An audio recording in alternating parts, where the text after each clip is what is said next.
आम्ही व्यवस्थित जेवतोय, चांगले पदार्थ म्हणजेच ऍसिडिटी कमी करणारे पदार्थ खाल्ले तरीही ऍसिडिटी होते, असे बरेच पेशंट सांगत असतात. तर याचं सगळ्यात महत्वाचं कारण म्हणजे इनडायजेशन. बऱ्याच वेळेला आपल्याला वाटतं की आपण चुकीचा आहार म्हणजेच पित्त वाढवणारा आहार घेतला त्यामुळे ऍसिडिटी होते. तर ही गोष्ट खरी आहे.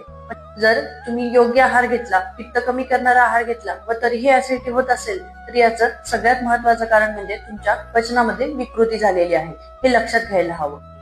तर यासाठी अगदी क्लासिकल उदाहरण जर तुम्ही पाहिलं तर दह्याचं भांड घेतलं आणि त्यामध्ये जर दूध टाकलं तर ते दूध आंबट होऊन पुन्हा दहीच बनणार आहे.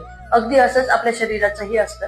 जर तुमच्या पोटामध्ये अपचनमुळे ऑलरेडी ऍसिडिटी खूप जास्त वाढलेली आहे आणि तुम्ही पित्त कमी करणारा आहार जरी घेतला तर त्याचा परिणाम हे ऍसिडिक होऊन तुमची ऍसिडिटी वाढणार आहे आणि तुम्हाला वारंवार ऍसिडिटीचा त्रास हा होणारच आहे. अशा वेळेला अपचनला ट्रीट केलं तरच तुमची ऍसिडिटी कमी होऊ शकते. तर यासाठी आयुर्वेदामध्ये खूप छान श्लोक आलेला आहे, भोजनाग्रे सदा पथ्यम गुडाद्रक भक्षणम.